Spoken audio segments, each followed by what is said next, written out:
Hello, everybody. And this is now daytime, as you can see behind me, and I hope the image comes through sufficiently well. We are working here in the rays and the initiations, and we're working in the second part of the book, and we're dealing with the all-important antahkarana section.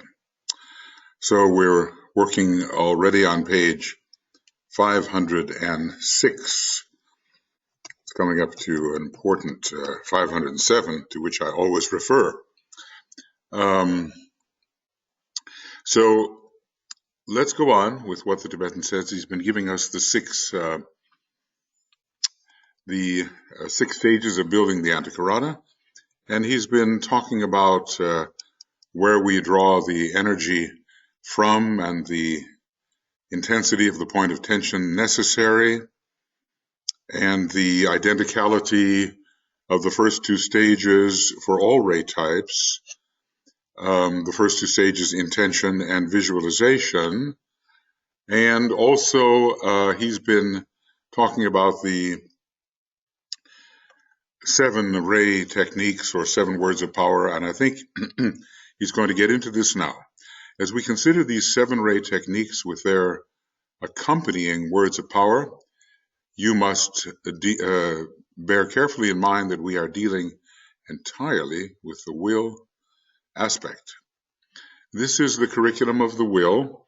When we attempt to contact the soul on the second and third subplanes of the higher mental plane, well then we are dealing with the love aspect. But once we enter the spiritual triad, considered as the representation of the monad, then the will aspect enters. And that's why we must fortify our point of tension on the fourth subplane of the mental plane with the will aspect of the soul, to give it, to generate the projective power we need to reach into the higher levels of our own energy system. So we are dealing entirely with the will aspect. This necessitates a higher process of alignment and the evocation of a divine aspect hitherto relatively quiescent. So let's point those out. In dealing with the will aspect, we need a higher process of alignment and also the evocation of a divine aspect, the spiritual triad, which has hitherto been relatively quiescent, except insofar as the will, or maybe he means here a divine aspect, he means the will aspect. That's what he means. The will aspect, except insofar as the will finds its reflection in the activity of the sacrifice petals of the egoic lotus, plus its distorted shadow in the mind nature. So 2 areas of reflection for the will, and that is the LS. Let's make that one of our items. Sacrifice petals. Okay. So the sacrifice petals. Whoops. Maybe I went too far with that one. Sacrifice SACR.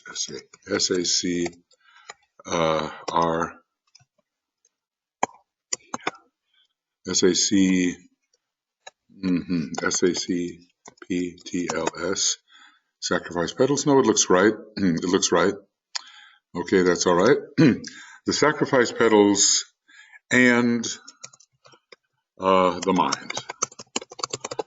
This consequently posits a fairly high stage of spiritual unfoldment upon the part of the builder of the antahkarana. You know, usually, let's just say usually around the time of the second initiation, or when, let us say,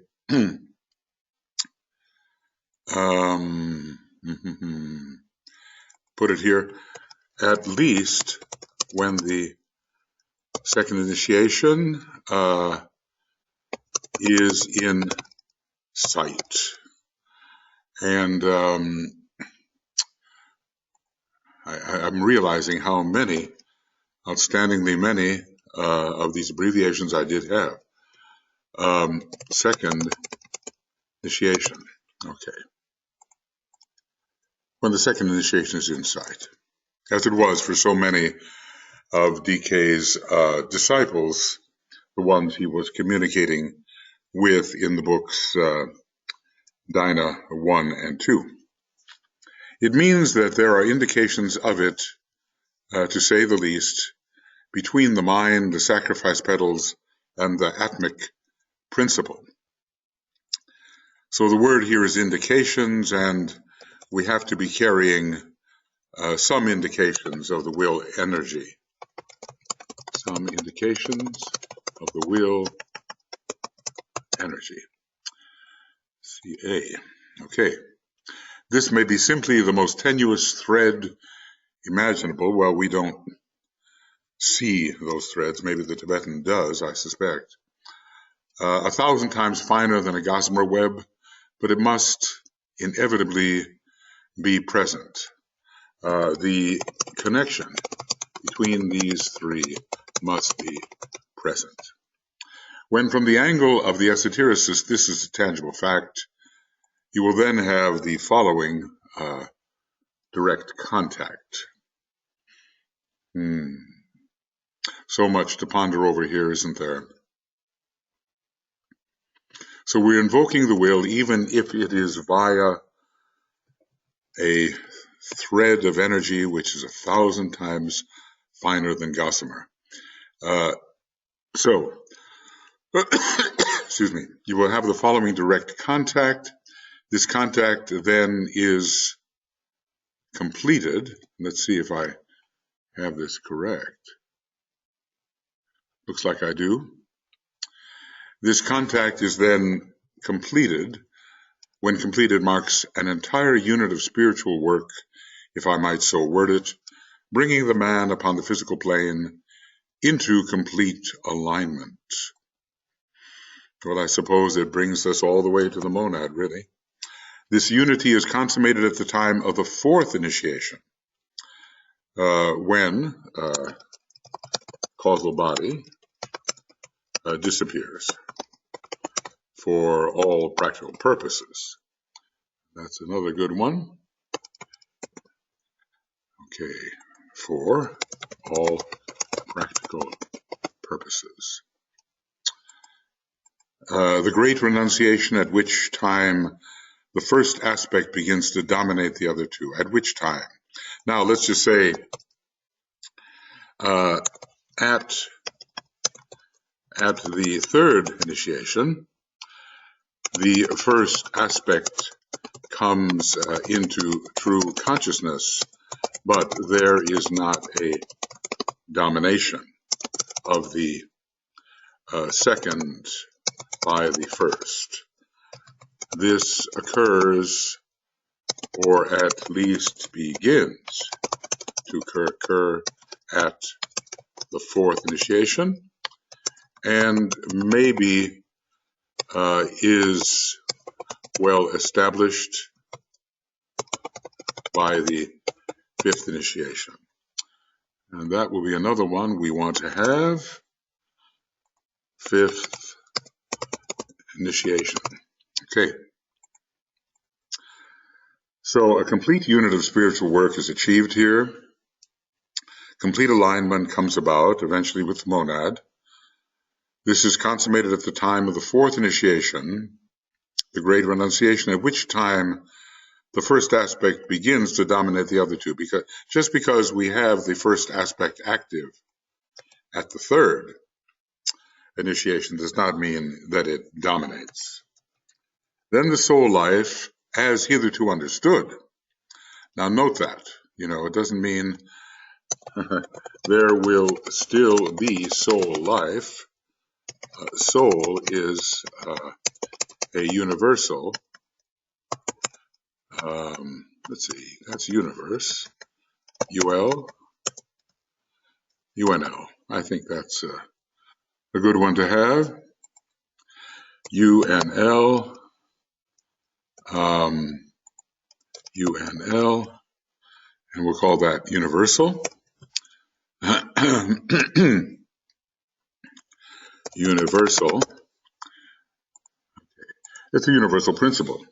Soul is a universal principle.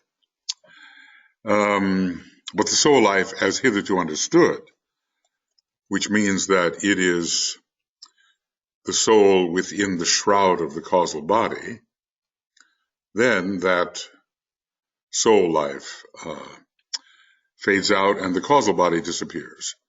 The sum total of memory, quality, and acquirements is then absorbed into the monad, but I've researched this a little, and it is true that it is absorbed into the monad, but there is a caveat here, and let us just say, but first absorbed into the permanent atoms of the spiritual triad, and then the monad,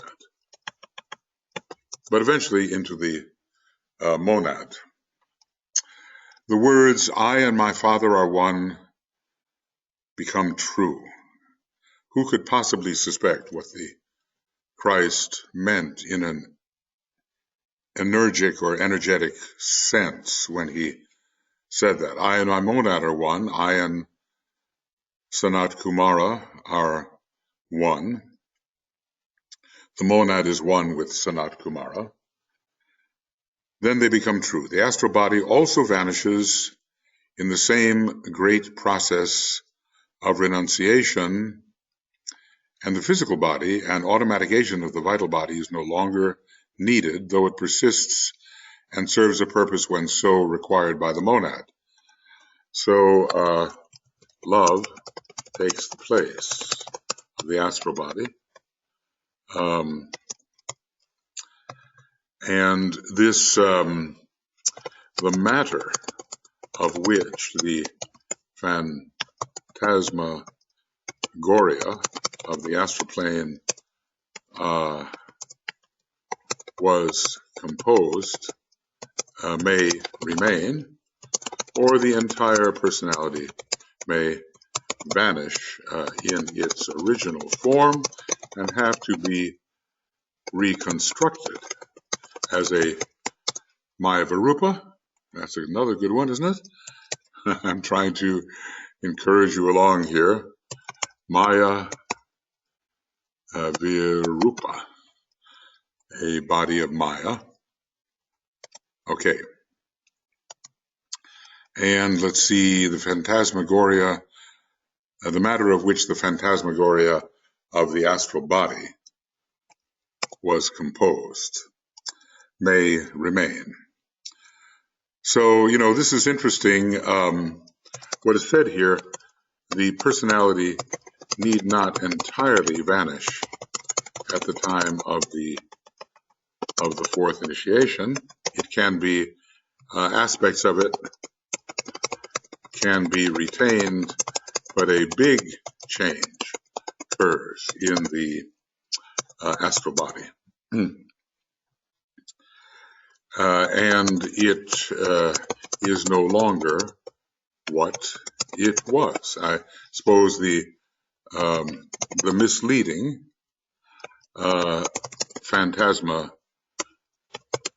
that's a goria, are no longer found. Misleading phantasmagoria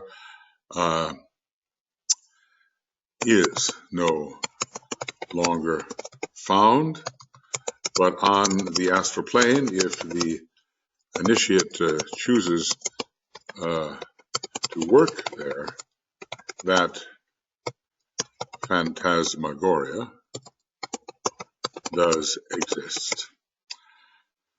Okay, so PHT looks like a good one.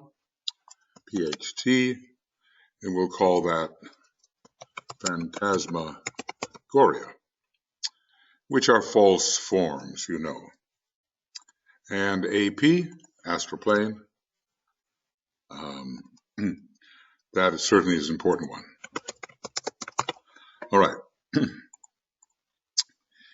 So I and my Father are one. You know, we are not in a position to realize the nature of that kind of consciousness, but we're on our way as we study the will and as what I call the curriculum of being leads us there.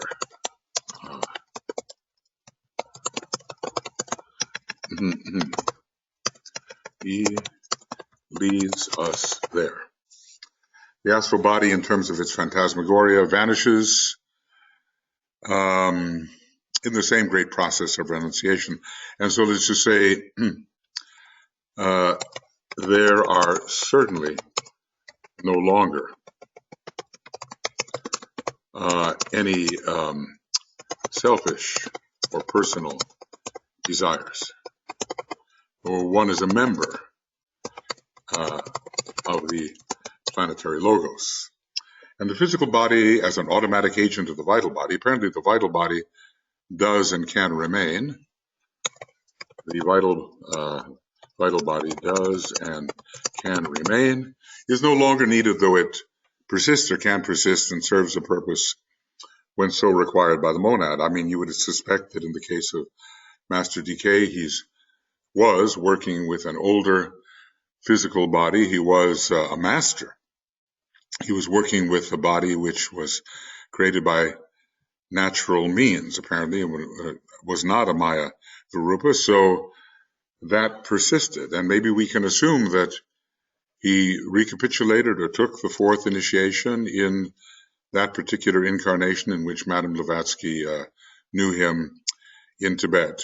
In any case, we can't say about what the vehicle for him is now. You know, we don't know that unless somebody does know. But the dense physical body was a body produced by natural means and obviously was a very old vehicle. Of course, they know the method of retaining the vehicle if they wish to. From the form aspect, you then have the monad, the sphere of the spiritual triad. It will be a sphere, you know, once the three vehicles are organized or coordinated, and the etheric body upon the physical plane. This is discussed in the 160s in a treatise on cosmic fire. So let's see here. This will be vehicles. Okay. I would hear, so what do we have? From the form, we have the monad, we have the spiritual triad, the sphere of the spiritual triad consisting of three coordinated vehicles, at last, coordinated. The Buddhic vehicle is not really coordinated until after the third initiation, and the etheric body upon the physical plane, and this is sometimes called at this stage,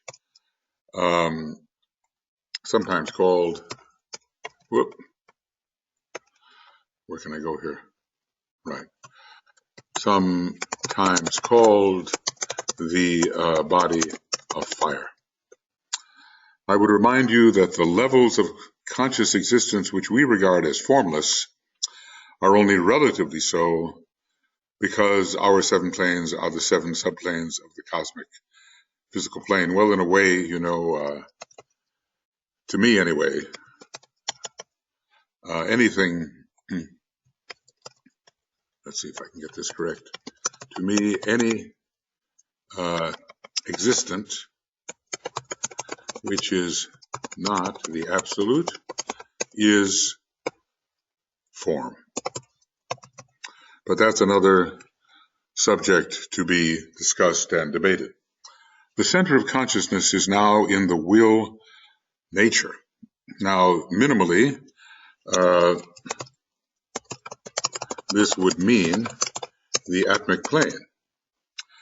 when this point of attainment is reached and is no longer in the love nature. Though, of course, we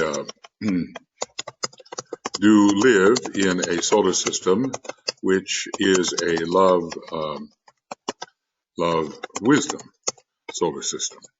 So from a higher point of view, love always dominates, but from the point of view of our own energy system, we are dealing with the will aspect of it. Activity and love are still present in full measure, but the focus of the initiate's attention is in the will aspect of divinity, and I think we're talking pretty much all this really beginning at the fourth initiation. I'm just so impressed by the information which Master DK is giving us and which we need to interpret and apply. So, you know, there are variations to the rules and the personality can be retained. I think it was in the case of Master DK, but the astral body is no longer what it was, and eventually all the elementals are banished, all the lunar lords are banished, and the personality nature is recreated along the lines of the fifth initiation vehicle. Maybe if you can do that at the fourth degree, it would be along the lines of the fourth initiation vehicle, the vehicle you had, personality vehicle you had when you were taking the fourth initiation. At least we need to be able to look forward to these eventualities with some kind of accuracy. Okay. Right. Astral plane. Okay. It has been said in an ancient book belonging to the Master's archives. Can't you just imagine the library card required there? Maybe you have to show your certificate of mastership to get into that particular library. And this is the one to which I always refer. I always refer to this couple of paragraphs. The preservation of values is the task of the initiate of the first ray. We can always remember that as a very strong encapsulation of what the task of these various types of initiates may be. The preservation of values is the task of the initiate of the first ray. So here and this is like, we might call it, never really had to think about it before, the preservation of the archetype. There is one that I always use. So the preservation of the, and let's call it divine purpose intended archetype, or the divinely intended archetype. But I see I've made a mistake here. DPR, and that has to be divine purpose. Whoop, PUR. It's quite a thing to discriminate plan from purpose, but we have to learn to do so. Purpose is resident on the second and first subplanes of the cosmic physical plane, i.e. the monadic and logoic subplanes, and the plan begins somehow in the Brahmic worlds and relates to the lower 5 subplanes in the working out. On the plane of Atma, I think the first formulation of the divine plan is occurring by the custodians of the plan, who are higher members of the hierarchy. The preservation of values is the task of initiate of the first ray. The attainment of positivity is the goal the goal of the initiate of the second ray. They are so sensitive, but not to be overcome by sensitivity, but to see the way through in the light, no matter how difficult the circumstances appear. So the Christ has this, what's called calmness, forever unperturbed. And he is able to see the archetype and the eventuality of the working out of the archetype and not give in to any kind of depression, negativity, which would stand in the way of the expression of this archetype. So, no matter how depressing the circumstances and how difficult they seem, there's always a way through, let's say, put it like this, the divine vision always reveals the way, well, let's do it this way through. And we know the second ray is associated with what is called the quality of the hidden vision. So you look for that in Esoteric Psychology, Volume 2. And of course, it's not ray limited. I guess everybody has to have these methods of developing soul sensitivity and expression. Everyone needs that, but the second ray has a particular connection with it. He who works upon the third ray must reach the path from here to there. This is movement through space. It involves extension and strategy, method, we might say plan. So, and it is the will to evolve. And I think that's another one that I want to put in there, the WTE, and that's the will to evolve, which DK said was equivalent to education. Different rays are associated with education. The second ray, in a broad and general sense, involving education, which leads to wisdom. The third ray, also in a general sense, which involves the coordination and correlation of the many factors of knowledge. The fifth ray is involved also with education, and many of our universities are examples of the fifth ray approach, where we understand the facts of the matter of any particular area of study. With the third ray, we see the wider place of that area of study within a series of higher relations, and with the second ray, we understand the relation of the broader picture of relations from the abstract mind to wisdom, to some kind of understanding which is always so, and which is eternal. Knowledge is fleeting, and wisdom is eternal. The initiate of the fourth ray arrives at the will aspect. See, what we're talking about is arrival at the will aspect.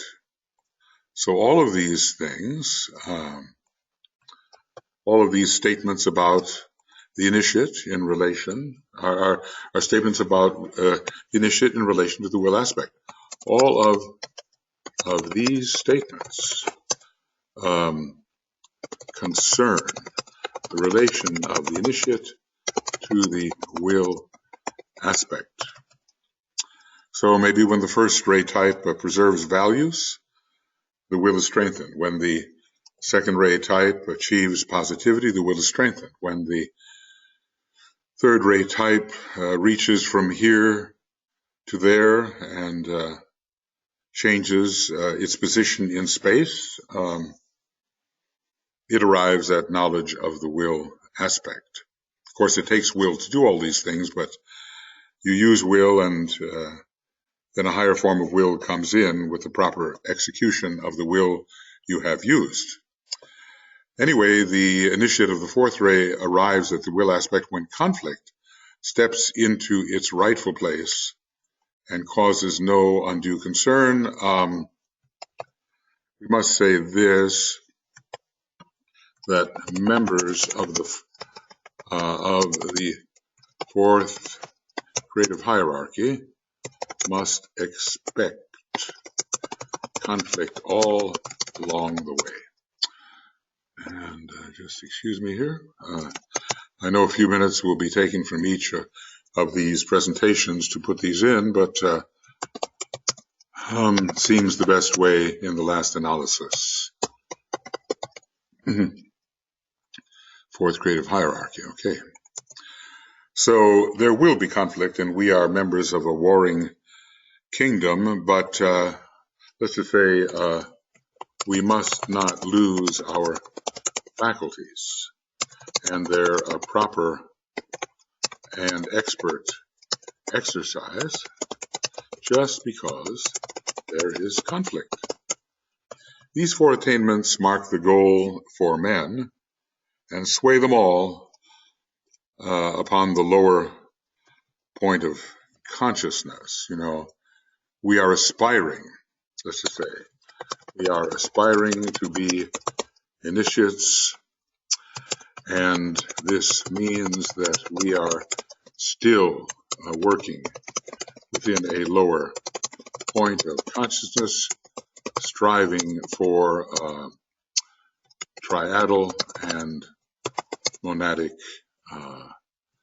what can I call it, beingness. Now, there's a little bit more here.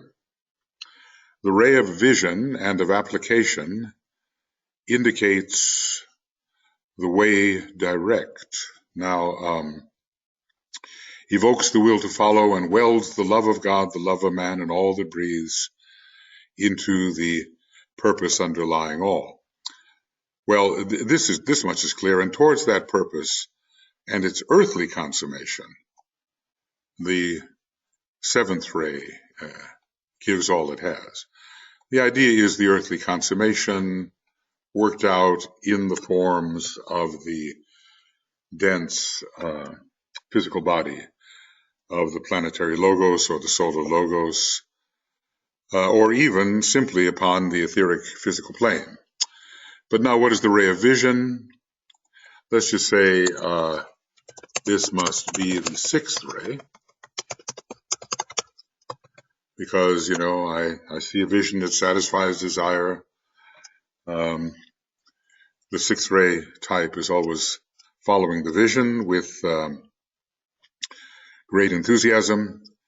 And now, does this represent yet another ray? I think it does. The ray of application is the fifth ray. He seems to have them. These are presented in a different order.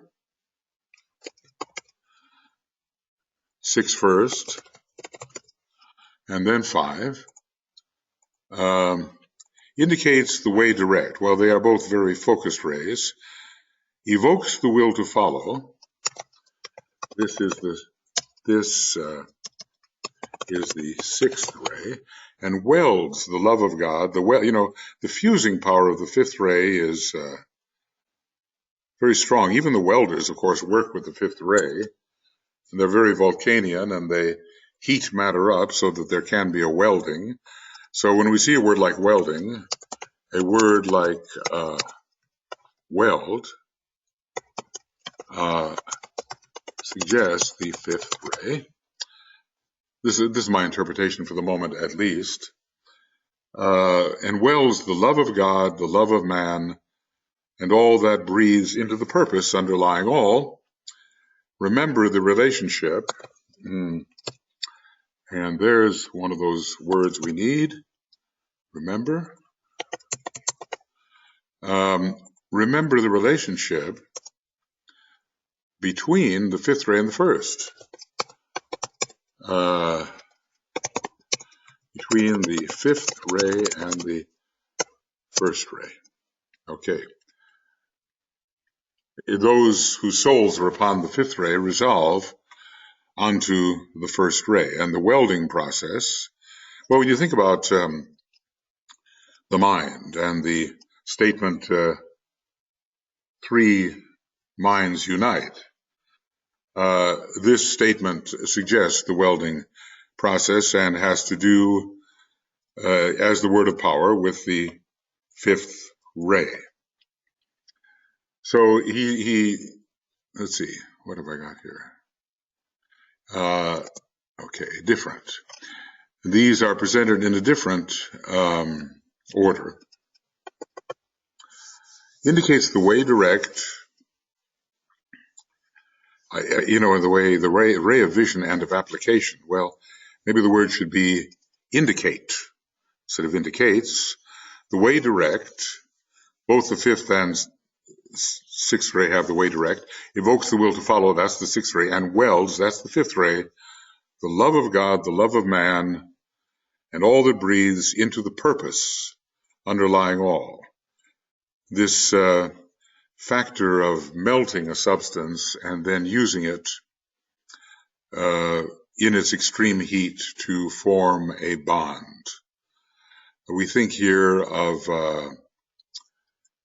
here's welding.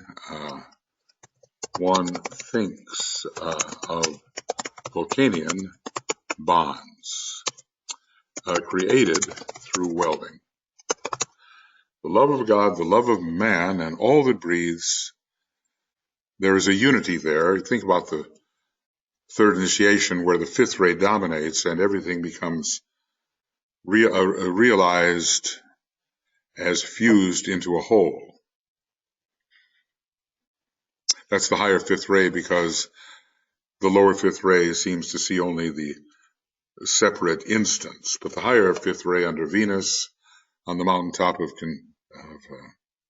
Transfiguration and using the Ajna Center does see the whole.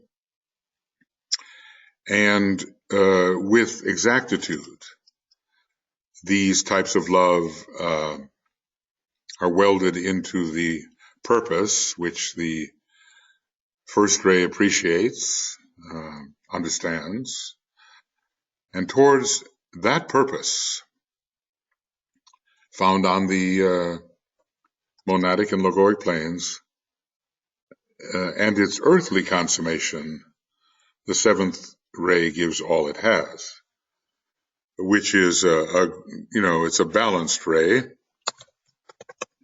The seventh ray has a balance of will, love, and activity. So it's very resourceful and full of practical solutions. Well, all of these rays will emerge with greater clarity as the time passes, and they will be seen working out in the different groups of human beings who are each making their contribution to the effectiveness and harmony of the whole. Well, DK says it's not been easy to put these abstruse ideas expressed in the most archaic language and symbolism into modern terms and words. So I must say, like this, is it easy for us to understand? That's understood, but UND is understand. Okay, so UND, and we will do our best here. That's one of those words that always appears. So he's had some difficulty translating it, and we have difficulty interpreting it. But if we stay with any difficult section of text, we ponder it, brood upon it long enough, the meaning or sufficient meaning will come through. I have but conveyed the general idea, the collaboration of all the seven rays in the building process of deity. Now, actually, what I want to just kind of copy that and say this is what we're talking about here when we enter this. This is about the collaboration of all the seven rays in the building process of deity.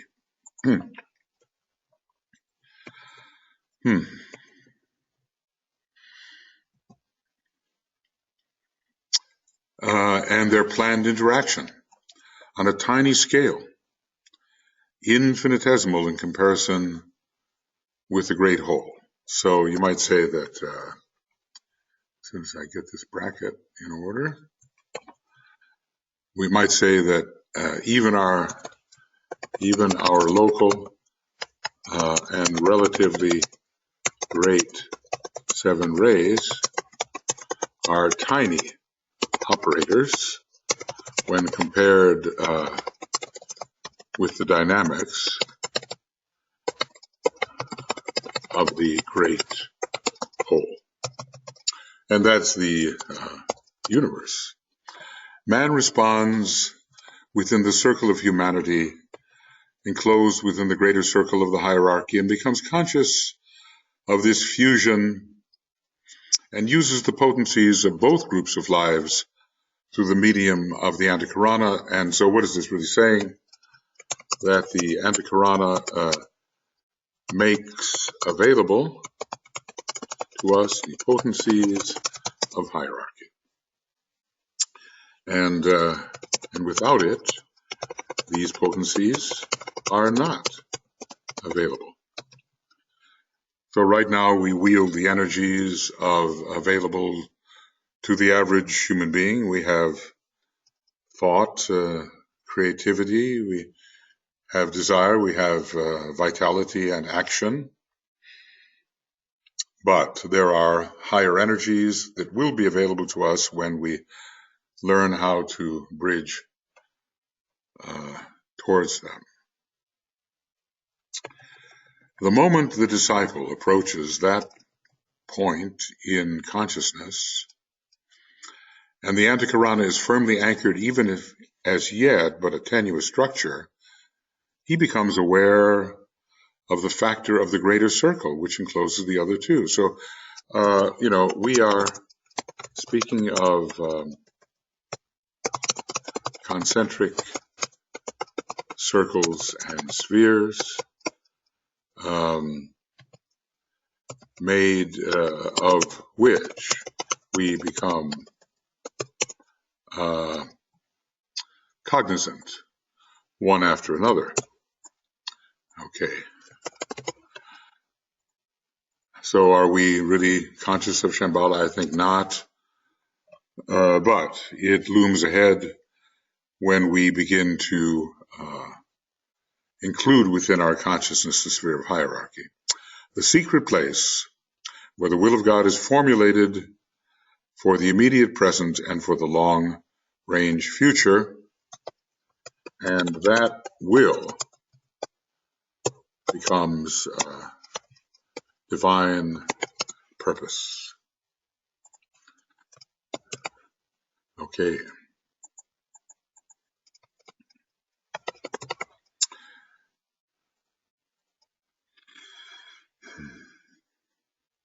So our task to firmly anchor the antahkarana, even if between the mental unit and monastic permanent atom, and then further as we begin to project and enter the Buddhic and Atmic worlds, and finally the monadic world.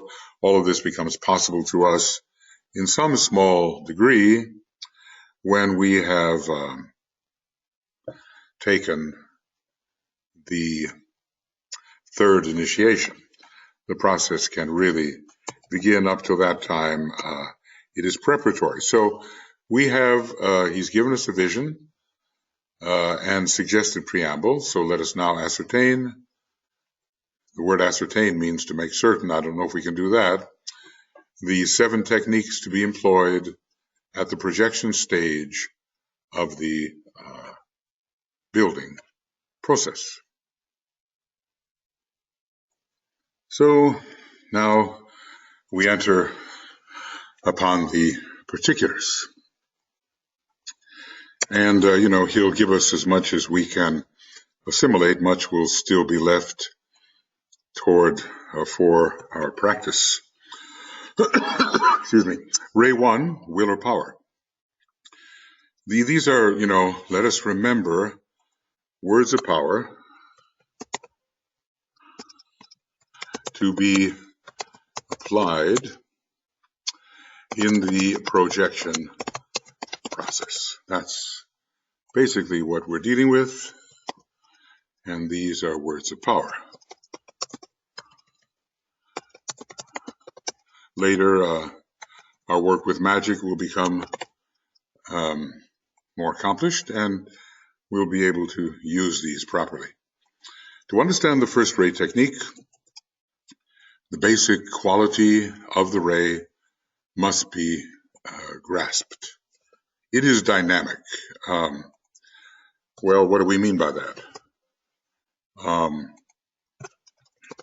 Forceful and impelling movement.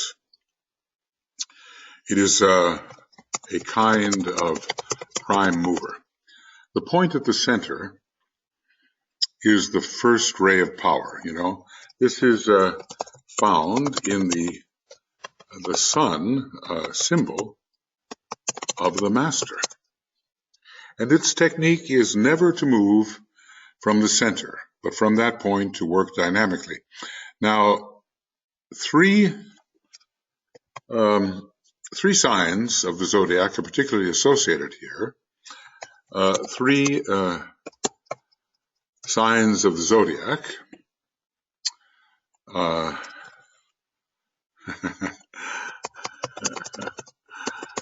right, are particularly involved with the first ray,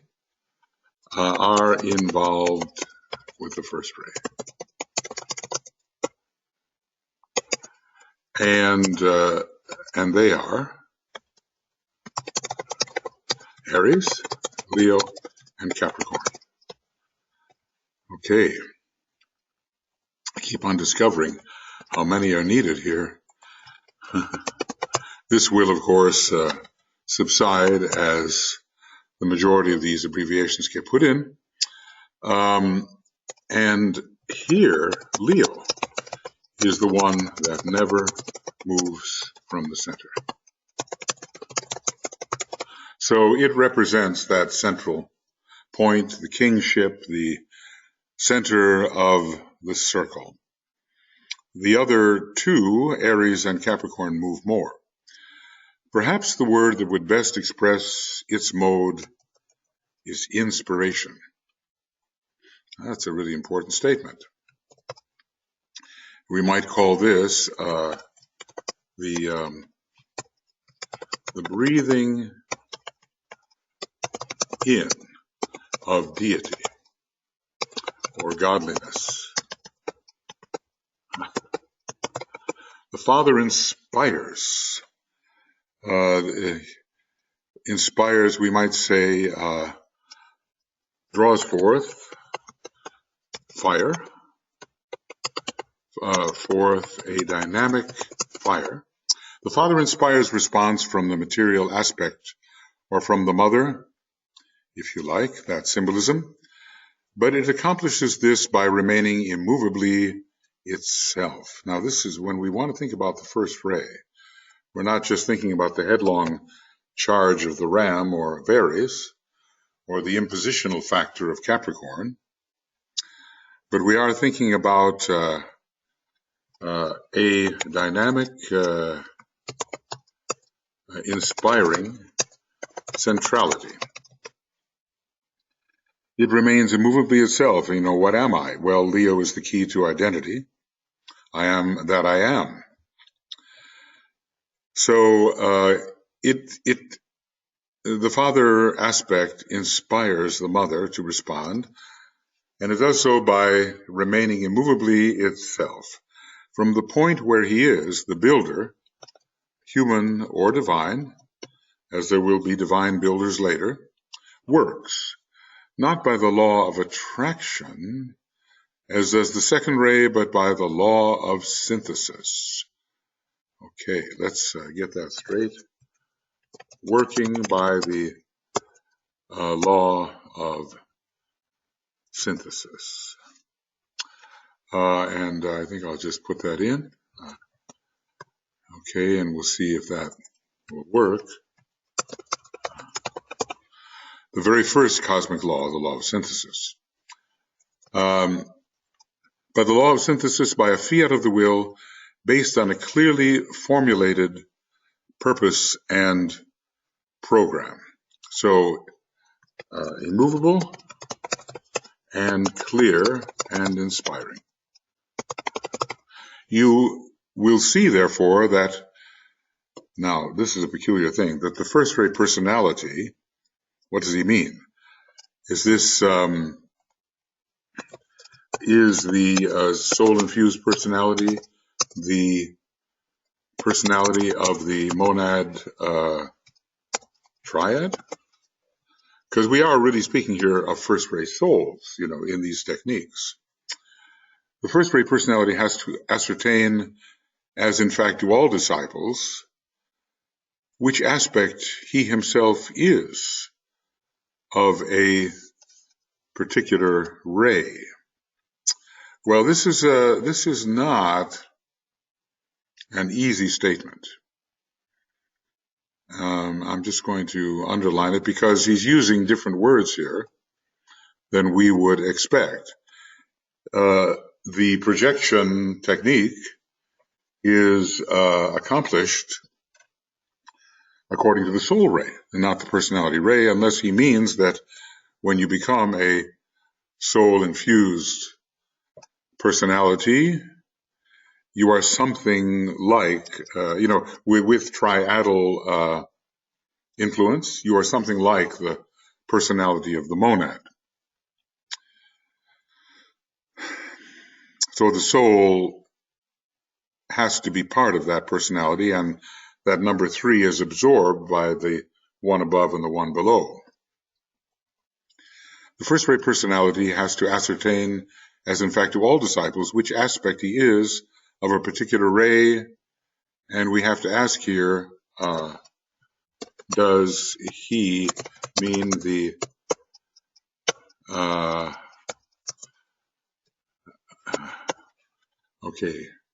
monadic ray? Okay, so we're going to do this monadic R-Y. Okay, monadic ray.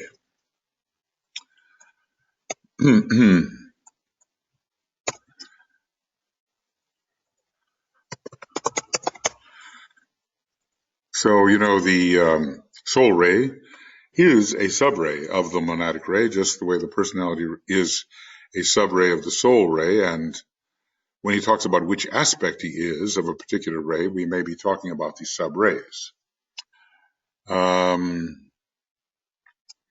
Okay, MDCR. I'll have to do that once again. Monadic ray.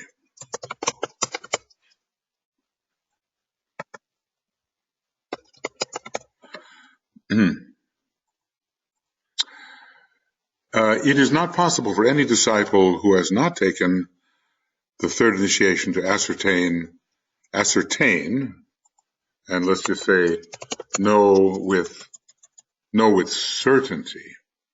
He can guess, he can suppose, he can hypothesize, but to ascertain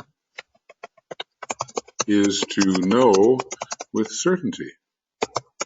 Is monadic ray, but any disciple building the antahkarana who has reached the stage of projection as the first two stages may take a while, should know his soul ray and his personality ray, and should remember that their fused or blended potency must perform the act of projection. So this is a fact that we must understand. It is not the personality ray alone which does or performs the act of projection. So a fusing of the soul and personality ray, their accurate knowledge of these is necessary for successful, really finally successful projection. And I'm going to PRR, and we're going to call that personality ray. Okay. The energy of the monad can be evoked, but it results in a downpouring towards its working agent, and it is not an active projection per se. All right, this is so important. Every little sentence here stands out. A downpouring from the monad is not an act of projection. The act of projection is the work of the shadow and reflection, and that is what we are, the shadow and the reflection, the soul and personality, or the personality which has absorbed a good measure of soul energy. The old commentary says in this connection, when dealing with the word of power for each ray, when there is no shadow, for the sun is clear, and no reflection, for the water is no more. For the sun is clear, and no reflection, for the water is no more. Now, here he can mean the egoic lotus here. We might think when we hear water that it's always the astral plane, but the soul itself is sometimes associated with the water element. Then naught remains but the one who stands with eyes directing life and form, because we can say the middle principle has been eliminated. The threefold shadow now is one, so that's what we mean by shadow. We mean the personality. The threefold shadow now is one. The three of self exists no more. And maybe this is the soul characterized by the number 3.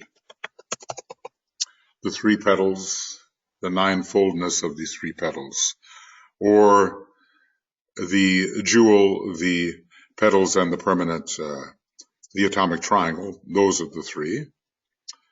The higher 3 descend, and all the 9 are one. Await the time. Now, what do we have here? The higher 3 descends, and all the 9 are one. How can we count? How can we count? Well, there's different ways. Monad is 3. Spiritual triad is 3. The threefold shadow is also 3. The 3 of the egoic lotus have been eliminated. But if we don't want to have the descending monad, well, let's see. The sun is clear and no reflection, for the water is no more. That could be the astral plane. It could be the egoic lotus, or possibly the astral plane. Then naught remains but the one who stands with eyes directing life and form. Now that's that, DK referred to it, that tiny point of consciousness. The threefold shadow now is one. The three of self exists no more, and that does seem to suggest the soul of the egoic lotus. The higher three descends, and all the nine are one. Well, there are different ways to look at this. The monad is, after all, the monad is threefold: will, wisdom, and activity. The triad, atma, buddhi, manas. If the three of self has to do with the egoic lotus, then we are past the fourth initiation. And then there are nine because we have the threefold shadow. Really, when we look at it all, we have a 12. Here's 3, here's 3, here's 3, and here are 3. That's a 12. And one of these threes is eliminated after the fourth degree. This particular 3, the egoic lotus, is eliminated. Well, this is all very deep. When therefore the ray of the soul dominates the ray of the personality, then the self becomes the acting agent, aided by the ray of the lower self. Now, here DK has clarified what he means by self. And it does seem to be the soul. So the self becomes the acting agent because we have a soul infusion. We have a soul infusion, soul infused personality, and the ray of the soul is dominant. Aided by the ray of the lower self. So we know that, from this we know that the word self, and I would usually capitalize it, we know here that the word self means the soul within the egoic lotus. The rays of the three vehicles are no longer active, but only the basic duality of soul and personality remains, and there is no lesser differentiation. This, when adding the spiritual triad, is another way to arrive at 3. Then the monad becomes the 4th. Well, okay. This is not easy material, but we have to think together about it in such a way that it begins to really make sense. These sections from the old commentary are,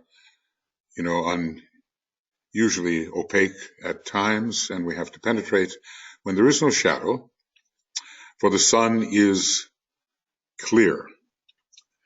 In other words, this is the clarifying, let's call it the banishing of the lower elementals. And no reflection, for the water is no more. I'm suspecting that the egoic lotus is the reflection of the monad or triad. Then naught remains but the one who stands with eyes directing life and form. That's that tiny point of consciousness which he says remains. The threefold shadow now is one. The 3 of self exists no more. 3, maybe the 3 of self, we might say, has to do with the egoic lotus. And the higher 3 descend, and all the 9 are one. Await the time. Well, I'm seeing here a unified personality which has absorbed soul energy. I'm seeing the spiritual triad. I'm seeing the monad. These are a 9 because the 3 of self have been eliminated. But, there are various ways to count, and we have to examine those. When, therefore, the ray of the soul dominates the ray of the personality, then the self becomes the active agent. So it is in a way, the self absorbed by the personality. The self absorbed by the personality. The self becomes the active agent, aided by the ray of the lower self. So we absorb the soul ray in a way. It is the same as the ray of the triad, interestingly. At least it's the same as one of the rays of the triad. The rays of the 3 vehicles are no longer active, but only the basic duality of soul and personality remain, and there is no lesser differentiation. We find this actually when we look at the rays of the planets. We're given the soul ray and the personality ray if one learns how to recognize those when DK is talking about them, but we're not so much given the differentiation of mind, emotions, and body of the planets, because these great beings have moved far beyond that stage. In considering these 7 rays, I seek to do 3 things. Okay, so now I think it probably pays to go on here, make a 2-hour program out of it. We will go on and make a 2-hour program because we are already past the 1-hour point. So, something in me just wants to ponder and ponder this. Then the self becomes the active agent. Now, another way to look at the self, of course, is as the spiritual triad. And the ray of the spiritual triad, the major ray of the spiritual triad, which is not imposed by the monad, is the same as the ray of the soul. So we have 2 rays here. Eventually, basically, what we're going to do is we are going to put 3 rays together. And that's another one of those ones that we need together. We're going to put 3 rays together and finally end up with the ray of the personality, the ray of the triad soul, and the ray of the monad. And this will be the synthesis, and each one of those is basically threefold. Each of these is threefold. Will, wisdom, and activity, Atma, Buddhi, Manas, and in the soul-infused personality, the soul-infused mind, soul-infused sentient nature, and the soul-infused vitality. Whether we're dealing with a 9 or dealing with a 12, whether we're dealing with a 3 or dealing with a 2, understanding of the process will reveal that. Okay, and we will go on in just a little bit. Okay, so we've been looking at what represents 9, what represents 12. In a way, the spiritual triad is the true ego or the true soul, and its threeness takes the place of the threeness of what we call the soul in the egoic body, or the soul in the egoic lotus. When the shroud of the soul is destroyed at the 4th degree, we really have the spiritual triad taking the place of soul. It's strongly conditioned by both the second ray, because it has an intermediate position, but also by the first ray, because it is an expression of the personality of the monad. And then the lower duality increasingly becomes one. The soul and personality are a duality at first, but really they become one, because the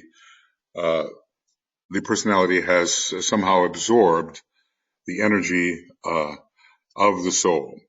There's kind of a rising of part of what we used to call the soul into the spiritual triad, and there's also a deliberate descent of what we used to call soul into the personality, so that it becomes a soul-infused personality, and so the personality can express the qualities of the soul through its ordinary daily activities. Eventually, it's not necessary to have that kind of personality. It's going to be a personality generated from the permanent atoms of the spiritual triad, which have absorbed all of this quality and potency of the soul within the egoic lotus when the fourth initiation has occurred. Then the triad becomes the generator.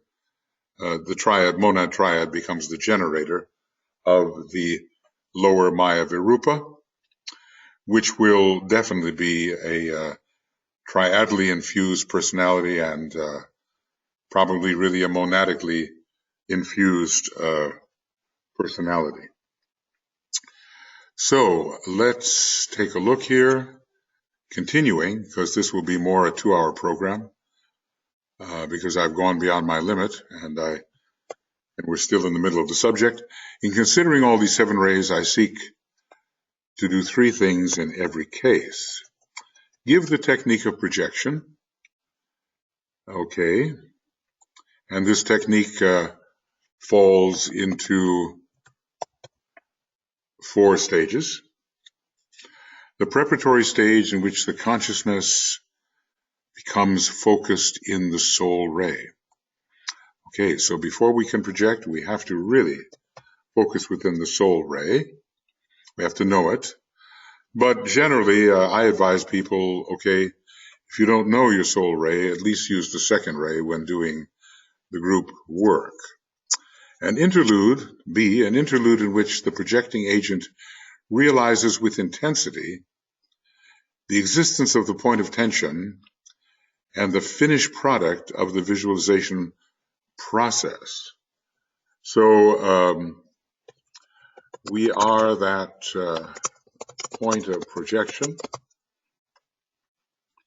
that bystanding point, and we have to realize what has been gathered and built, and imaginatively built. Then we don't dare leave any of these sections out.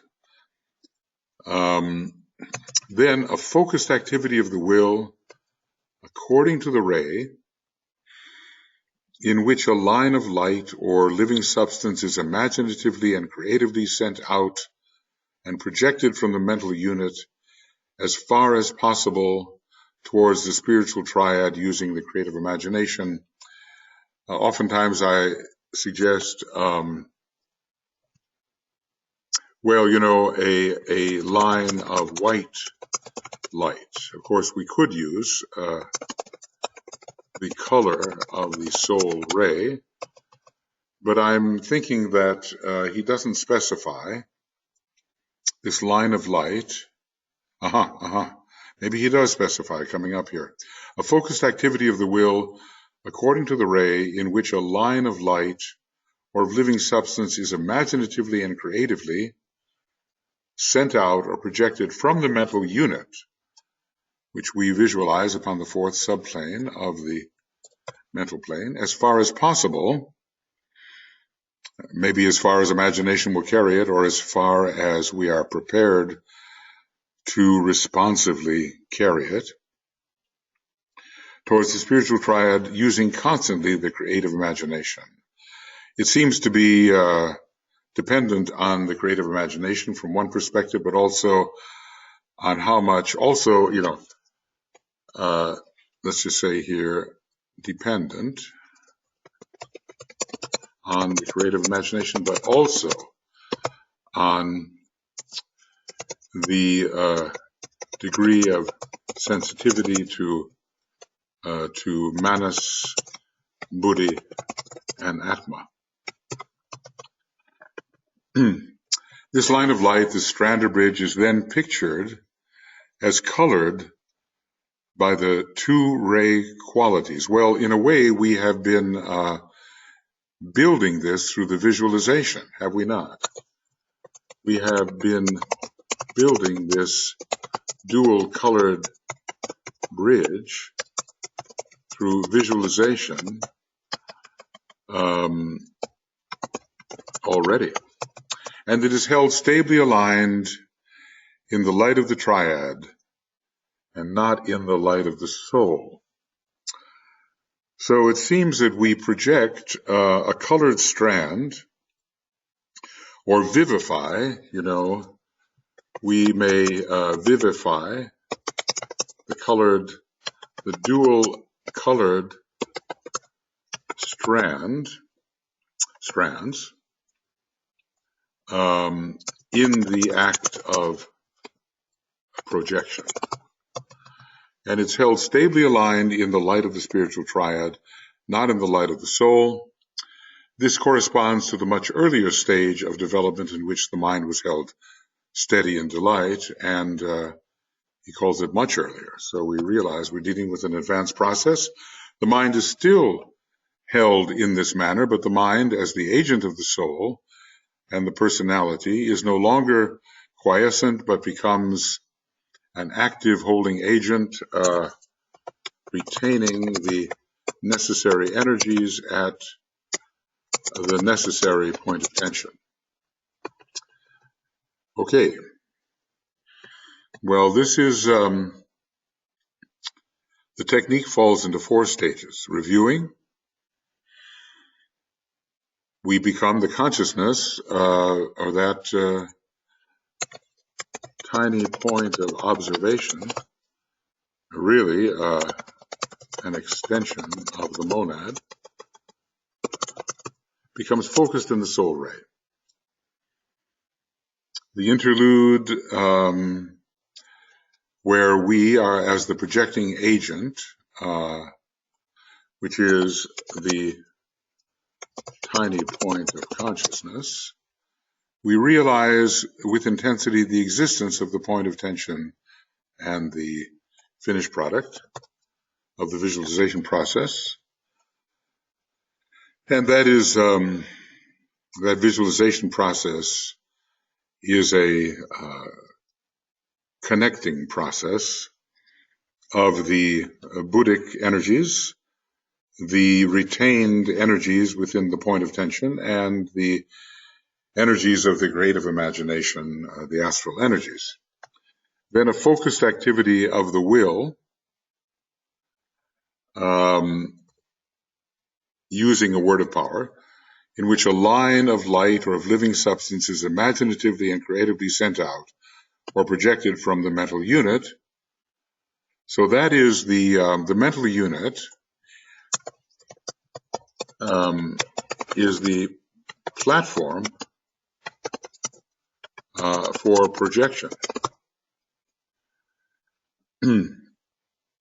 using constantly the creative imagination, not subsiding, continuing to visualize. And this line of light, this strand or bridge, is then pictured as colored by the two ray qualities. I suppose the question arises when we're visualizing, do we visualize this bridge and vivify it, or do we not visualize the colored bridge and project it from the mental unit? That I still have to clarify here. And it is held stably aligned in the light of the spiritual triad, not the light of the soul. The light of the spiritual triad, we imagine the light of Atma, Buddhi, Manas, but not the light of the soul. And it's a higher correspondence to the earlier stage of holding the mind steady in the light. the mind becomes an active holding agent and also an active projecting agent. All right, so what we've been doing, and I just reviewed it, he says, in considering all these 7 rays, I'm seeking to do 3 things in every case. And now point 2, indicate briefly the effect of the word of power. He's going to try to do that because there are various blinds connected with these words of power, and there are pronunciation problems, and he doesn't give us the pronunciation really of any of them and doesn't even indicate them for all. He works in the world of meaning, rather. Indicate briefly the effect of the word of power when adequate stability has been acquired, presumably in this projection process or this vivification of the already imagined bridge. The disciple utters a word of power which serves to carry the light still further on and up. Still further. So further than where the disciple has managed to project the bridge. So the vivification of the higher aspects of the bridge. Vivification of the higher aspects of the bridge. So what happens when this word of power is uttered?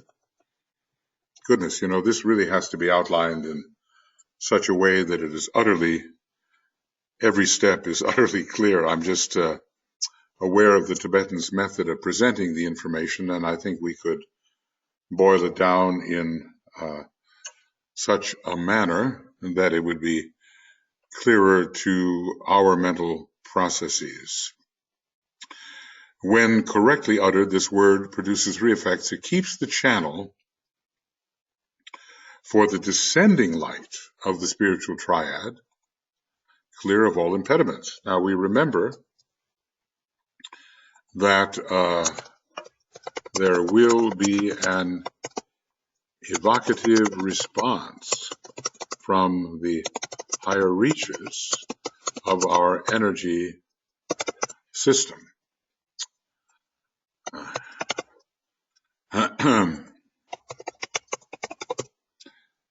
And that from the monad and from the triad, there will be energy sent forth to meet the bridge which we have been building. Energy is sent forth to meet the bridge which the soul-infused personality has been building. Okay, so the word of power keeps the channel open. The channel. It reaches by means of its vibratory activity the center of power, which we call the spiritual triad, focused temporarily in the monastic permanent atom. That's when we begin to build the bridge. That's about as far as we've gotten. When we begin to build the bridge, the monastic permanent atom is about as high as we can penetrate and evokes a response in the form of a thread of descending triadal light. So the word of power evokes a response from the spiritual triad, apparently towards the monastic permanent atom, where the higher part of our bridge, produced by the soul-infused personality, is focused at first. Okay. You can understand why we really have to routine this process. We cannot get caught in all the technicalities, and yet at the same time, we have to have mastered these technicalities. Okay, the word of power causes a vibration throughout the antahkarana, which in its turn evokes response from the rainbow bridge as built by all other disciples. Okay, the word of power causes a vibration throughout the antahkarana, which in its turn evokes response from the rainbow bridge built by all other disciples. So this encourages the work of group antahkarana building. Thus, the work of constructing the racial antahkarana is furthered, and we might say that we all stimulate each other, and the bridge building of one stimulates the bridge building of the others.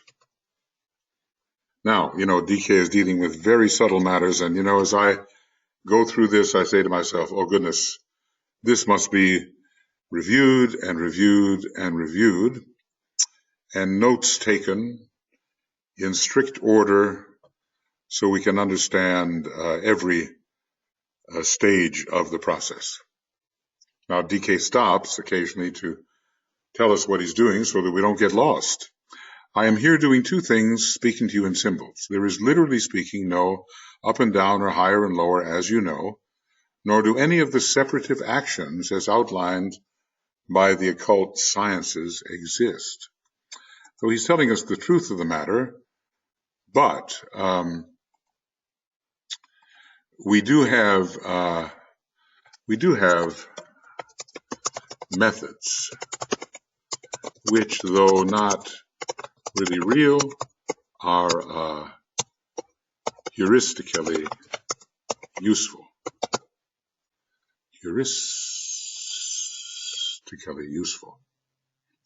They are instructive, even if they are not real. They are symbolic, if not real. And they are a process which we must follow to reach the reality and understand how it works. Yet the truth has to be thus presented owing to the mind, consciousness of the disciple, which is, what should we say,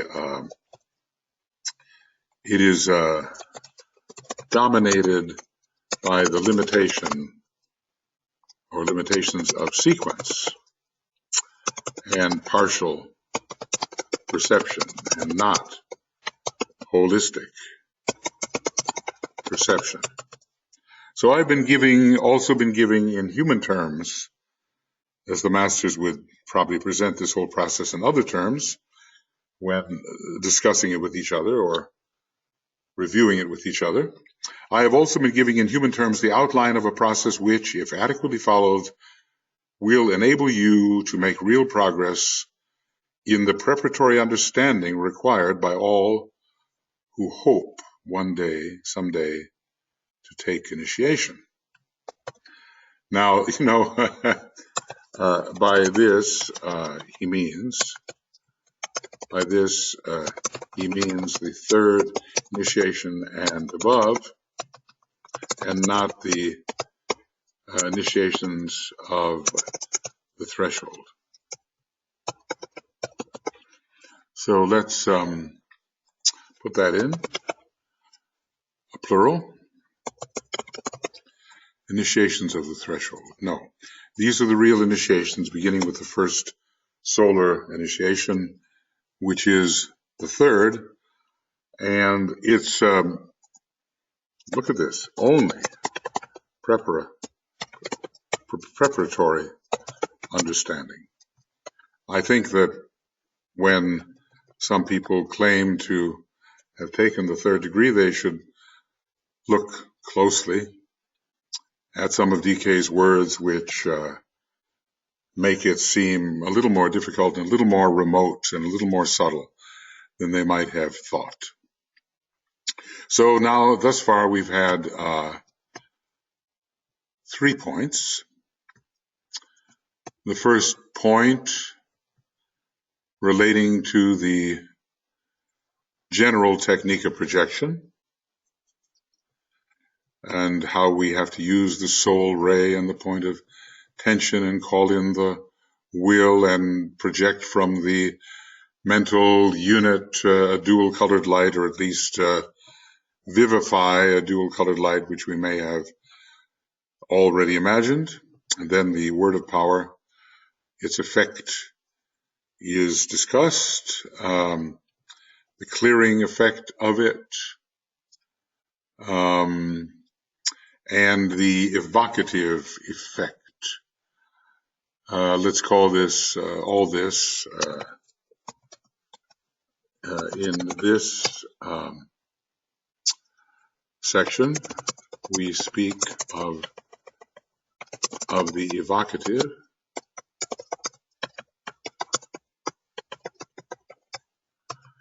And then the evocation, the group evocation and the stimulation of the antahkarana process in those who, together with the individual, are building the antahkarana.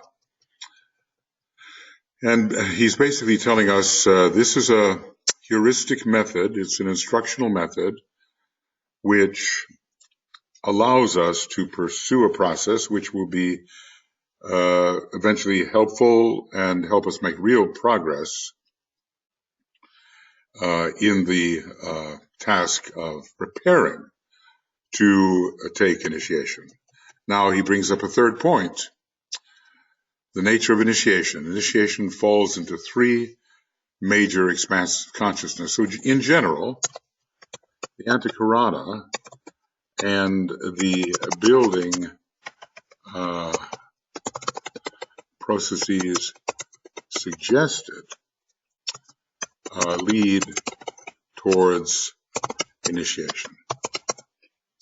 So, what are the 3 major expansions of consciousness? He does, of course, discuss the different initiations, but here I think he's looking at them in a general overview. And first, the expansion of the consciousness of the dedicated personality into that of the soul. This is completely consummated at the 3rd initiation, and we truly become soul conscious and can focus our consciousness within the causal body. Then, next, the expansion of this fused and blended consciousness. The techniques of fusion take us this far, and even the techniques of integration with the soul are an aspect of the techniques of fusion.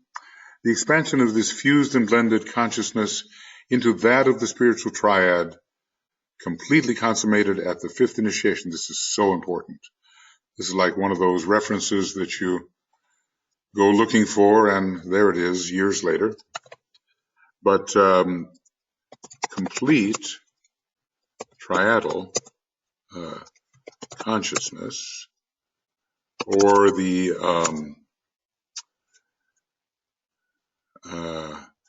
fusing of the soul-infused consciousness into the spiritual triad, occurs at the 5th degree. And that is another one we want, FFD, 5th degree. Okay.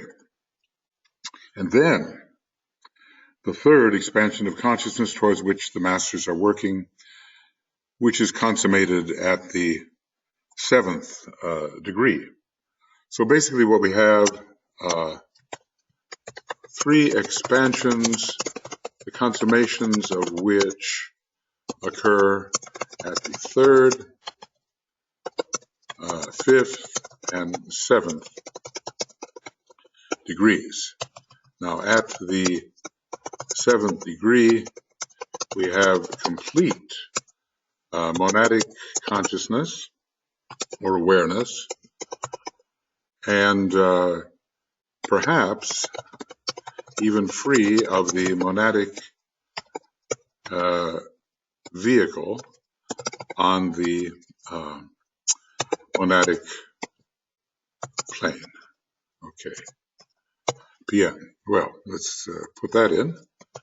Monadic plane. And also we'll put in free of the monadic vehicle. MDVC. MDVC. Oh no, it's it's MDCV. Okay. Monadic vehicle.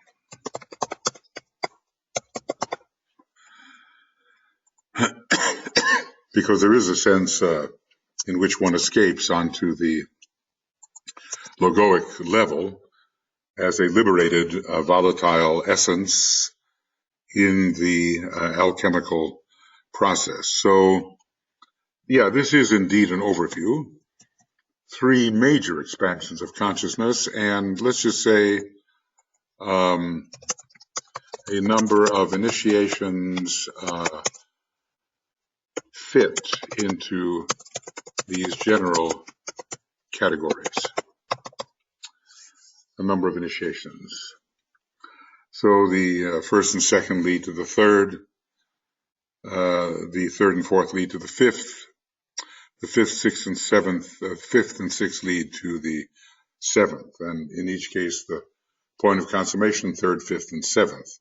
Interesting that they are odd numbers. Students today have made much progress towards the control of the personality, and the disciples of the world are now so numerous that the hierarchical emphasis is today upon states of consciousness which follow the third initiation. So basically, he's not just taking us to an understanding of the third, he takes us to an understanding even of the fourth and fifth and sixth. I mean, he deals all the way up to the ninth initiation in this book. So the fourth degree is emphasized, and the fifth, and let's just say instruction,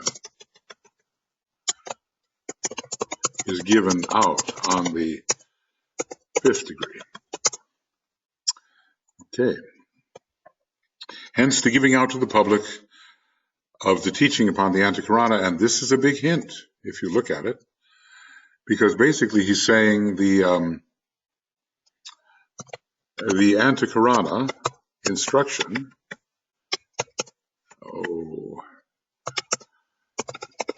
takes us beyond the third degree. Okay, TRD? No, let's just say it's TD. All right, we're hoping that this is proceeding properly. Sometimes the electronics here can get in the way. Third degree. Okay. So we are being certainly given an advanced teaching. And the third degree is not our only objective. It is maybe the objective in sight for a number of the more advanced students, but we've been also instructed about the fourth degree and the fifth degree, and even degrees beyond. Maybe quite a bit of information is given on the sixth, not so much on the seventh, and very little on the eighth and ninth, but at least they are mentioned. Okay, well, you know, this is just a preliminary working in this valuable material, and we will have to go over and over it. You will find below in tabulated form the teaching and then the 6 stages, so that you may make a visual picture of the intended process. All of this is foundational, and let us build the foundation carefully and save much time in the future. Okay, the following of the process is, of course, another matter, and its success depends upon more than a theoretical grasp of the process. Now, this is where our responsibility is really entering, and it is complicated. And the question, it's complicated at first, and the question arises, will we take the trouble really to follow these instructions? The following of the process is, of course, another matter, and its success is dependent upon more than a theoretical grasp of the process. It is dependent upon your ability to live more definitely in the world of meaning than hitherto, upon your knowledge of your soul and personality rays, and upon your capacity to focus your blended consciousness, blended soul, personality consciousness, and from that point, holding the mind steady in the light, utter the word of power, which will carry your created thread of light, dual-colored light, forward towards the spiritual triad. Now, this is something that I really am questioning in myself. The visualization process, we have to review. It definitely involves the attempt to imagine the Buddhic relationships in the field of pure reason. It definitely involves the understanding of that pool of retained energies which are coming from the personality below and are coming also from the soul, that is from the egoic petal energies and from the energies of the jewel and the lotus. And it involves,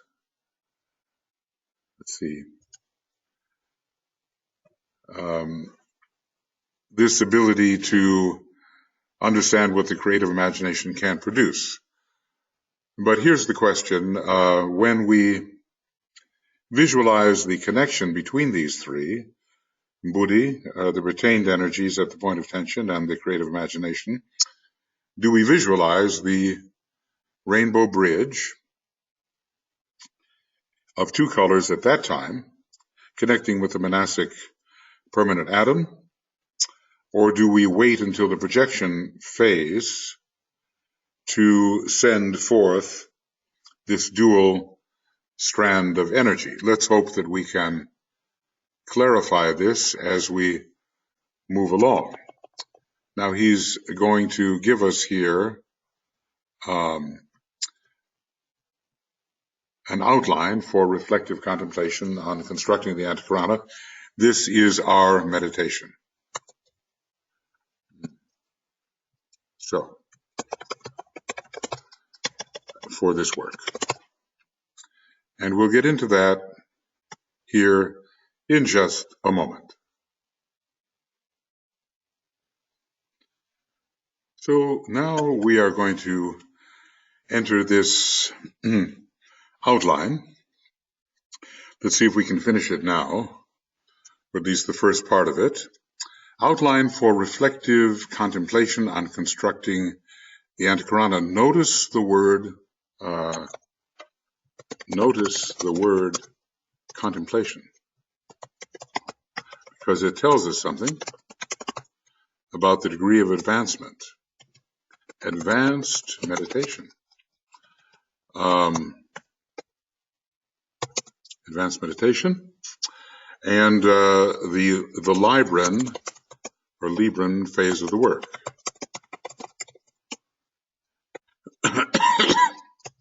So considerable blending of the soul and personality must have occurred. The much overcoming of the subject-object duality must have occurred before this is possible. So, points to have in mind. He keeps on summarizing these things over and over for us, and hopefully we'll get them, but I'm just aware, having studied this maybe for some 40 years, that consistent restudying of the sequential process will lead to a condition of non-sequentiality in our approach, or at least there will be a much more flowing sense of approach without having to go through the particular phases in such a discrete, concrete-minded manner. So points to have in mind: this work of construction concerns the handling of energy. Students should ponder on the distinction between energy and force. So we are not particularly dealing with the forces of the personality, but with the energies of the soul and spiritual triad.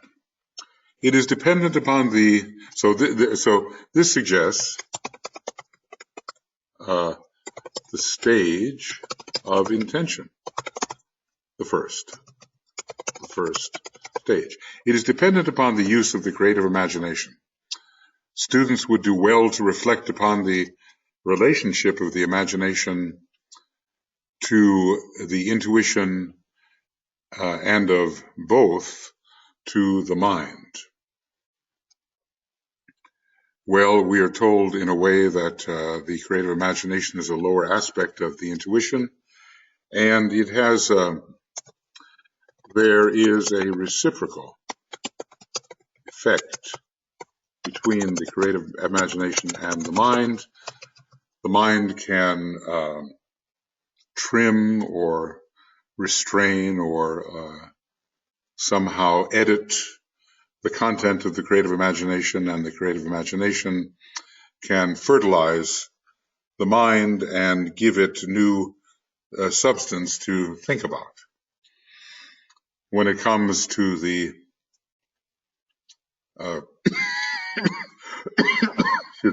creative imagination and its relationship to the intuition, there can be a direct line into intuitive apprehension if the symbols and forms created by the creative imagination resonate with the Buddhic sphere. We also need to ensure that the creations of the creative imagination resonate to the energies and patterns found within the Buddhic sphere of consciousness. Thus, we must purify the creative imagination and make sure that its content somehow reflects Buddhi. Ensure that the content of the creative imagination reflects Buddhi. Yeah, and there's a good Buddhi for us, a B-I, and B-U-D-D-H-I. Okay.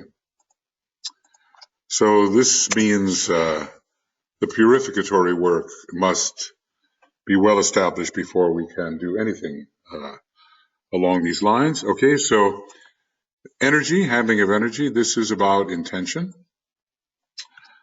And creative imagination, this is about the visualization work. Let's see what comes next. The work of building the antahkarana must be done with as much conscious understanding as possible. So we are the observer, and we must stay on track and and not just allow a kind of mindless flow of phantasmagoria. Okay, so we have the 6 steps or methods of building the antahkarana. Intention, which involves the achieving of right orientation towards the soul and towards the spiritual triad. The soul ray has to be understood. The spiritual triad has to be considered and some line of rapport created.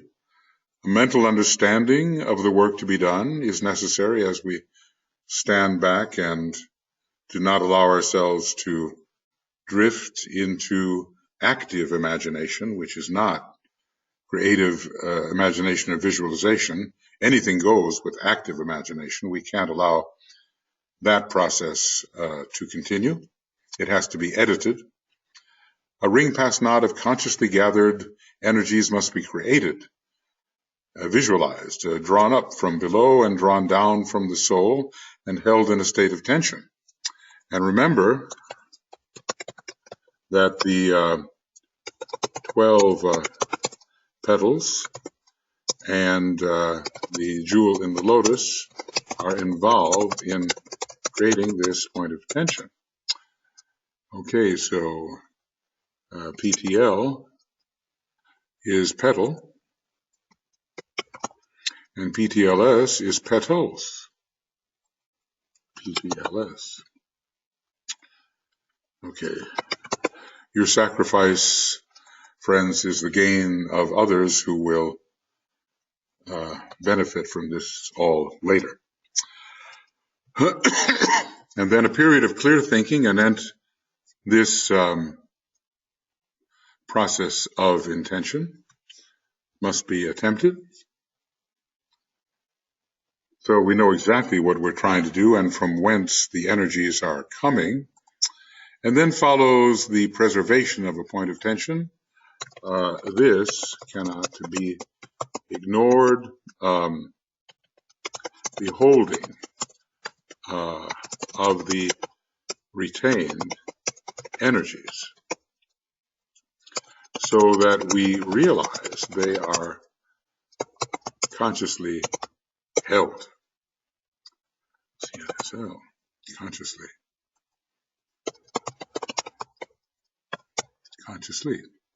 Then comes visualization. We still have some ongoing questions here, at least the way I've been practicing this. I want to make sure it's correct. The use of the creative imagination of the picture-making faculty. Of what are we making the picture? Well, maybe of the energies on the Buddhic plane, maybe of the energies on the astral plane. The use of the creative imagination or picture-making faculty, I have usually built a 2-stranded bridge with these. Response to intuitional or Buddhic impression. So getting the visualizing what this relatively formless energy is, and then preoccupation with 2 energies. The energy held at the point of tension within the previously created ring pass knot, and the active picture forming energy brought into action by the mind of the builder. So that is visualization, because the mind is involved and guides the creative imagination according to the intention of the mind. He's summarizing for us, right? And then we have projection, the calling in of the will through the method appropriate of the ray of the disciple. There are seven types of will, and we have reviewed them, 7 types of will, to initiate, to unify, to evolve, to harmonize, to act, to cause, to express. And the simultaneous preservation of 3 lines of thought. Awareness of the blended personality and soul, from that little point of awareness, which seems to be at this point an extension of the divine observer. Awareness of the blended personality and soul, awareness of the point of focused tension, awareness of the ray in its will aspect. So many of us might use the will to unify, second ray method. I'm going to get all these aspects of the will down, but not this moment, sparing you that, or the will to unification, and the use of one or other of the 7 ray methods of projection according to the ray of the disciple. And this would be the use of the word of power. Okay, now these stages are within our relative control, and increasingly so. Then comes invocation, which we can still act within, and then evocation, which we cannot. The blended soul personality are now invocative, and their united intention is expressed in the 3 previous stages. So we have created the invocative soul-infused personality. Okay, we have created the invocative soul-infused personality. Then a response comes from the spiritual triad. Now, we do not initiate this response, but the tension of the lower evokes the attention of the higher. So then a response comes from the spiritual triad, which that intention, propelled by an act of will from a point of tension, has evoked. Oh, that's a very clear sentence, but still we should ponder it. With sufficient tension and the right use of the creative imagination, plus a propulsion dependent on the will, there will be a triadal evocation. Now, I just want to say that probably for all of us, all of this will become easier when we actually do it. And do it repeatedly. I think for the rest of our lives, we can never give up this antahkaranic approach. It's not something you just study once. You know, in the Moria Federation, we have a section in which we study this, but it really must be continued in order to become habituated, and so that the apparently separate little processes within the overall process become fused and blended together. So this is invocation and evocation. Stabilization is out of our hands. This is brought about by long, patient use of the 4 previous processes, and followed by a conscious use of the antahkarana to evoke the response of the spiritual triad for service purposes. And then resurrection and ascension, well, these are the higher states of initiation, corresponding to higher states of initiation. This is the rising up of the consciousness out of soul and personality limitations from the angle of the monad, and it's passing into that of the spiritual triad, and this is the level in which the consciousness of the masters is focused. So here we have, an outline of 6 stages. And it's very clear. It simply has to be practiced. Now, he did give us this outline in a little more elaborated form earlier, but now he's condensing the whole matter for us. And I think we can end this now, end of RAIWC and Initiation Webinar Commentary, number 45, on this day, the 21st of January, and to say about 2 hours. And the pages involved are from 506 to, oh goodness, have we gone that far? To 513. I think so. Have we gone that far? Well, maybe it is so.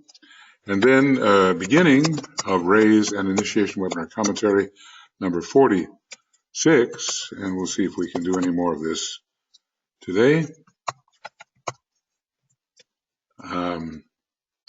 And page 513. So we're covering very deep, heavy, heavy at first, material, which really has to be technically assimilated. As I consider this again, I realize how much better a job at assimilation I might have done over the years, and I'm glad that I'm being forced, or I'm forcing myself to reconsider this whole process, so that this advanced method of meditation can be incorporated into my usual approach, and hopefully that can be the case for everybody, and at least the stage of evocation can be reached, and with successive use, stabilization as well. And then now I see, of course, why it's longer, because we have a 2-hour program here, of course. So let us go forward and continue this very necessary examination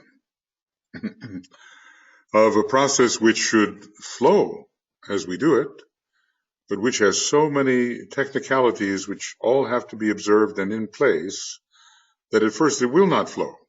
At first it will have to be very slowly and carefully constructed, and even one life is probably not enough when a person begins to get anything like the full use out of the antahkarana. So we'll see you for number 46, and thank you for studying it in this way. As I say, one of our friends is doing a great job in transcribing this verbally. And I'm not saying that my words are as exact as they would be if I was simply writing a book. But at least this has a certain conversational flow to it, and you'll understand how I'm thinking about it, and you can arrive at your own conclusions. All the best. See you soon. Bye-bye.